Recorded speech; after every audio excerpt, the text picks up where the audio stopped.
The truth of the share market channel में आपका स्वागत है। मैं भुवनेश अग्रवाल, नमस्कार दोस्तों। बाजार बिल्कुल स्थिर स्थिति में है और उसका कारण दो तीन कारण है कि एक तो जो कॉरपोरेट रिजल्ट्स आ रहे हैं वो मिक्स बैग ऑफ रिजल्ट है। ऐसा नहीं कि 70-80% कंपनियों के रिजल्ट अच्छे आ रहे हों, वो यूं मानिए 20-30% के अच्छे आ रहे हैं, 70 के खराब आ रहे हैं। Most of the companies are not reporting results as per satisfaction of the investor, as per satisfaction of the market. तो ऐसी सूरत में मैं आपसे ये कहूँगा कि कोई घबराए नहीं, कोई चिंता की बात नहीं, ऐसे अवसर आते रहते हैं। शेयर मार्केट एक लॉन्ग टर्म गेम है। इसको जो शॉर्ट टर्म समझते हैं, जो ट्रेडिंग गेम समझते हैं, वो तो लूजर ही रहेंगे। आप कोई भी आदमी शेयर बाजार का गंवा के भी ये नहीं कहता है कि मैंने गंवा दिया। कमाएगा जब तो धाड़ के कहेगा वो कि मैंने कमाया हो, देखो मेरी बात सही गई। लेकिन गंवा देता है वो चुप्पी साध जाता है। इसलिए ये ट्रेडिंग टाइप जो आदमी हैं, इनकी बातों पे भरोसा ना करें। लेकिन ये सब चलता रहता है। और अब दूसरी प्रॉब्लम इसमें यह है कि जो ट्रम्प साहब का मामला है, ट्रम्प साहब कुछ न कुछ खुराफात करते रहते हैं। ये शांति से कहीं बैठते ही नहीं, जबकि इनकी तबीयत खराब भी है। रिपोर्ट आई है इनके पैरों में बहुत दर्द है, नसों के अंदर खराबी है, इनके पैरों में ब्लड सप्लाई इनसफिशिएंट है। दूसरी बात क्या है कि जो इंडिया के साथ जो ट्रेड डील होने वाली है, वो ट्रेड डील फाइनल नहीं हो पा रही है। और मैं जहां तक समझता हूँ वो ट्रेड डील फाइनल होगी भी नहीं। कारण क्या है कि जो ट्रम्प साहब जो ये समझते हैं कि पूरी दुनिया मेरी मुट्ठी में है, वो संभव नहीं हो पाता है। हर देश अपना हित देखेगा, पहले अपना हित देखेगा वो देश। आज अमेरिका मान लो भारत के प्रोडक्ट्स पे ड्यूटी लगा देता है, हैवी ड्यूटी लगा देता है, 26% लगा देता है। लगा दीजिए, कोई दिक्कत नहीं, आपको जरूरत है लीजिए, नहीं लीजिए, हमारा माल हमारे पास है। हमारी 10-5 फैक्ट्री बंद हो जाएंगी और क्या होगा मतलब। या यूं समझिए कि कोई अमेरिका को तो एक्सपोर्ट करते नहीं है, जो गारमेंट एक्सपोर्टर हैं, ज्वेलरी है, स्टोन है, कुछ पेट्रोलियम पदार्थ है, कुछ और इस तरह के आइटम है। फार्मा में तो कुछ कर नहीं सकते, फार्मा में तो त्राही त्राही मच जाएगी। तो हो सकता है कि ये मतलब ये डील ना हो पावे और ड्यूटी 26% या 30% लगा देंगे। दूसरी तरफ नाटो धमकी दे रहा है भारत को कि आप चाहे रशिया से कहिए को गंभीरतापूर्वक यूक्रेन मसले पे बात करें और इसको सुलझावे किसी भी तरह से, अदरवाइज हम आप पर ड्यूटी लगा देंगे। तो ये सब बातें जो है, इनसे थोड़ा सेंटीमेंट खराब हो जाता है बाजार का। जो बड़े बड़े जो बायर्स हैं, इंस्टीट्यूशनल बायर्स हैं और बड़े जो बायर्स हैं, वो करते करते खरीदते रुक जाते हैं। और खराब का जहां तक सवाल है, कॉर्पोरेट रिजल्ट्स के खराब आने का सवाल है, कोई खराब नहीं आए। आज जो मैं बता दूं किसकी विषय पे चर्चा करनी है। आज हम एक ऐसे सेक्टर पे चर्चा करेंगे जो करीब 2.5-3 साल से मरा पड़ा था। और आईटी सेक्टर नहीं करेंगे, आईटी के अलावा दूसरे सेक्टर पे चर्चा करेंगे। और लोग उस सेक्टर को दूरी बनाते चले आ रहे थे और दूरी बनाए हुए हैं आज भी। लेकिन अब आगे चर्चा करेंगे, जब आपको बताएंगे। तो इसमें दूसरी बात है, मैं थोड़ी सी चर्चा, जो मेरा जो एजुकेशनल ऐप है, प्योर एजुकेशनल ऐप है, ये भी एजुकेशनल ही है। इसमें भी मैं एनालिसिस करके बताता हूँ, कोई रिकमेंडेशन नहीं होती है मेरी, किसी को कोई प्रेशर नहीं होता है, कुछ नहीं होता है, कोई चार्जेज नहीं है। तो उस ऐप का मैं बना रहा हूँ, उसके ऊपर I am making a very comprehensive book on share market. जो भी आप उसकी मेंबरशिप लेना चाहें ले लें। मैं उसमें फंडामेंटल, टेक्निकल, हर पॉइंट पर मैं एजुकेशन दे रहा हूँ। हर सेक्टर के बारे में डिटेल एजुकेशन दूंगा। आज भी मैं एक ऐसे सेक्टर पर चर्चा करूंगा जो एक बहुत अहम सेक्टर है, लेकिन उसमें कितना रिस्क है, कितना रिवार्ड है, इन सब चीज़ों के बारे में I will discuss on the app and I will continue to discuss for months ahead. तो आप जो भी मेंबर बनना चाहें बन जाएं। उसका जो लिंक है वो मेरे वीडियो के नीचे अवेलेबल है। Thank you very much. अब आते हैं आज की जो मुख्य चर्चा का विषय होगा। आपने देखा होगा कि एक सेक्टर था जिसमें बड़ी जबरदस्त चमक आई थी सन 2020, 21, 22 में। उसी के शेयर नजर आते थे। मैंने भी बहुत पैसा कमाया था उस सेक्टर में। और उसके डिफरेंट एस्पेक्ट हैं। कोई एपीआई बनाती है company, API means A salt for English medicines, अंग्रेजी दवाओं के लिए साल्ट है वो, एपीआई मीन्स एक्टिफाइड। अब तो नाम भी भूल गए हैं कुछ एक का, उस समय बहुत काम किया था, है ना। और कुछ पेट्रोकेमिकल्स बनाते हैं, कुछ डाइंग एंड पिगमेंट बनाते हैं, कोई फ्लोरोकेमिकल्स बनाता है, कोई बेंजीन बनाता है जो कि आइबुप्रोफेन के काम आता है। सेवरल टाइप केमिकल में हजारों हैं, लेकिन ज्यादातर dyes, pigment, pharma and petrochemical से संबंधित है।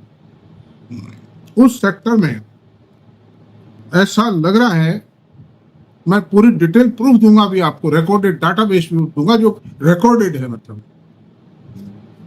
मैं डाटा खुद नहीं बनाता हूँ, ये जो डाटा है ये moneycontrol.com पे, स्क्रीनर पे, गूगल पे, कई जगह से कंपाइल करने पड़ते हैं। तो उनके जो डाटा हैं, लेटेस्ट डेवलपमेंट्स हैं, वो सारे मैं आपको बताऊंगा। उसको देख करके मैं ये कह रहा हूँ कि उस सेक्टर में दोबारा से एक रोशनी आने वाली है, और किसी भी शेयर को खरीदने का सही वक्त वो होता है कि हम ये पहचान लें कि अब इस सेक्टर में दोबारा से रोशनी आने वाली है। आईटी सेक्टर में भी है इस व्यापार, ये कल करेंगे चर्चा इस पर। तो दोबारा से इस सेक्टर में रोशनी आने वाली है। अगर बॉटम लेवल पर आपने शेयर को पकड़ लिया तो आप ये समझ लो आपने मल्टी बैगर शेयर पकड़ लिया। मल्टी बैगर रिटर्न कब बनते हैं? जब आप बॉटम लेवल पे आपकी शेयर को पकड़ लेते हो। लोग क्या करते हैं, जब उसमें नगाड़े बजने लगते हैं, ऑपरेटर जब निकलने लगता है तो नगाड़े बजाता है, ये तेज होगा, वो तेज होगा, मीडिया उसके लिए कहता है इतना गुना हो गया, इतना गुना और हो जाएगा। वो जो सारी बातें हैं खतरनाक बातें। जैसे मैं फार्मा सेक्टर का एग्जाम्पल देता हूं, सन 2008 से 15 के बीच में फार्मा सेक्टर की शक्ल बदल गई। इतना भारी रिटर्न दिया जबकि पूरा बाजार मरा पड़ा था। और उसके बाद में केमिकल सेक्टर चला सन 2015 से और 23 तक, 22-23 तक ये सेक्टर चला, खूब जबरदस्त चला। मतलब इसने बहुत पैसा दिया लोगों को, मुझे बहुत पैसा दिया, बेतहाशा पैसा कमाया मैंने इस। दीपक नाइट्रेट हैं, और साहब दीपक नाइट्रेट था, गुजरात फ्लोरो था, एसआरएफ था, नवीन फ्लोरो था, ये सब जो चीजें थी इन्होंने बेतहाश पैसा दिया। लेकिन दोबारा से इसमें रोशनी आने वाली है, उसके मैं सबूत दे रहा हूं आपको। डाटा कभी गलत नहीं होते हैं। कंपनी जो रिपोर्टिंग करती है उसमें हो सकता है थोड़ा बहुत मैनिपुलेशन कर देवे, लेकिन this is not a stage to manipulate the price of the share. ये अभी तो धीरे धीरे जो ऑपरेटर जब खरीदता है ना, उस वक्त मैनिपुलेशन नहीं होता है शेयर की प्राइस रेंज में। शेयर की प्राइस रेंज में मैनिपुलेशन उस वक्त होता है जब उससे निकलता है ऑपरेटर, कहीं का कहीं ले जाता है। इवन बैलेंस शीट में भी मैनिपुलेशन हो जाते हैं, और उस बारे में मैं पहले भी बता चुका हूँ, मैं फिर बता दूं आपको कि इन्वेंट्री में एडजस्टमेंट करते हैं, इन्वेंट्री के मतलब घटाने बढ़ाने में करते हैं, जैसा भी चाहते हैं वो कर देते हैं। और अदर एक्सपेंडिचर में ये दो आइटम ऐसे हैं, हेरा फेरी कर डालते हैं, उससे प्रॉफिट कम और बत्ती हो जाता है, ज्यादा हो जाता है। मतलब तो अब मैं आपसे चलते हैं, देखो ऐसे 6-7 शेयर पकड़े मैंने आज, उनको बिल्कुल वेल प्रूव्ड एग्जाम्पल दूंगा मैं आपको। ये स्क्रीन पर ये टेबल मिलेगी आपको, स्क्रीन पर ये टेबल आपको बिल्कुल साफ दिखाई देगी। तो 30 मई के जो रेट थे इन शेयरों के, उस रेट की बताता हूं, उस रेट को आज की रेट से तुलना करता हूं कि कितने % इन शेयरों में बढ़त आई है। अब आप ये कहेंगे कि साहब बाजार तो बढ़ा ही है, बाजार बढ़ा है लेकिन बढ़ के गिर भी गया है। और मैं इसकी मिड कैप, स्मॉल कैप और निफ्टी से तुलना करूंगा, उनमें कितनी बढ़त आई कायम है और इनमें कितनी बढ़त कायम है आज, एज ऑन टुडे 30 मई से आज तक। और इन कंपनियों की प्रॉफिटेबिलिटी में जिनकी मैं बात करूंगा, उसमें कितने % बढ़त आई है, ग्रोथ आई है। इससे पिक्चर क्लियर हो जाएगी ना, ये तो गलत नहीं हो सकता ना। ये आप वेरीफाई कर लीजिए, मेरी बात को आप वेरीफाई करें, स्क्रीनर से, मनी कंट्रोल से, गूगल से और कई साइट से हमसे वेरीफाई कर लें। कंपनी की ओरिजिनल बैलेंस शीट खोल कर देख लें, उससे मालूम हो जाएगा। कंपनी की साइट पे मालूम कर लीजिए, बीएसई की साइट पे मालूम कर लीजिए, ये सब डेटा आज आपको मिलेंगे। तो अब चलते हैं एसआरएफ, फ्लोरोकेमिकल और फ्लोरो गैस की मानी हुई कंपनी है हिंदुस्तान की, the largest company for manufacturing fluoro gas and fluorochemicals. इसका 30 मई को भाव था 2861 रुपए और आज कितना भाव है? 3200 रुपए का। यानी करीब करीब मई, जून, जुलाई कितने दिन हुए हैं? 50 डेज मान लीजिए आप, 59 दिन हुए हैं। 60 डेज ही मान लो, 31 का होता है मई का महीना। 60 डेज में 50 डेज में 11.84% की बढ़त आ गई है और बढ़त को गंवाया नहीं है शेयर ने। सबसे बड़ी बात है, बाजार के अंदर ज्यादातर शेयरों ने बढ़त गंवा दी है। और इसके प्रॉफिट में कितनी बढ़त आई है? इसके प्रॉफिट में बढ़त आई है 118.71% की बढ़त आई है SRF में। तो ये भी आप देख लीजिए। ईयर ऑन ईयर जो लेटेस्ट क्वार्टर है, मार्च के रिजल्ट आए, मार्च 25 के, अभी जून एंडिंग के आएंगे, वो बेटर ही आएंगे मान के चलिए आप, क्योंकि शेयर की जो चाल है वो बता देती है।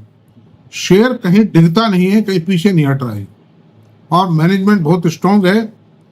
शरत राम भरतराम जो दिल्ली DCM के मालिक थे, अरुण भरतराम साहब का मैनेजमेंट है, तो वो बहुत ही शानदार मैनेजमेंट है, मतलब अच्छी, मतलब वो है। तो इसकी पोजीशन ये बता दी मैंने। अब चलते हैं UPL, यूनाइटेड फास्फोरस लिमिटेड था इसका पूरा नाम, अब इसका नाम UPL लिमिटेड हो गया। ये राजू भाई श्रॉफ की कंपनी थी, उनके लड़के सुनील श्रॉफ और ये जो हैं दो ब्रदर्स हैं ये। तो बीच में ये कंपनी घाटे में आ गई थी। बहुत बड़ी कंपनी है, इंडिया की लार्जेस्ट कंपनी है, दुनिया की 5th लार्जेस्ट कंपनी है for agrochemical manufacturing is concern. 60,000 crore की सेल है इस कंपनी की। अब इसका भाव जो था इस शेयर का 30 मई को 627 रुपए था और आज 50 दिन बाद में 687 रुपए। गिरते बाजार के अंदर भी इसकी प्राइसेज बढ़ी हैं। तो इसमें 9.56% की बढ़त आई है, वो बढ़त कायम है, बढ़ ही रहा है, मतलब गिरने का काम नहीं। और इसके प्रॉफिट में कितनी बढ़त आई है? घाटे से बहुत बड़े प्रॉफिट में आई है, यानी कि 12 रुपए के आसपास उसकी EPS आई है मार्च एंडिंग क्वार्टर में। जून एंडिंग के रिजल्ट नहीं आए हैं, वो बढ़िया ही आएंगे मान के चलिए। आप शेयर की चाल बता नहीं, कोई मेरी रिकमेंडेशन नहीं है, ये खाली स्टडीज हैं, विनाती और नहीं। 30 मई को इसका भाव था 1870 रुपए, आज है 1977 रुपए।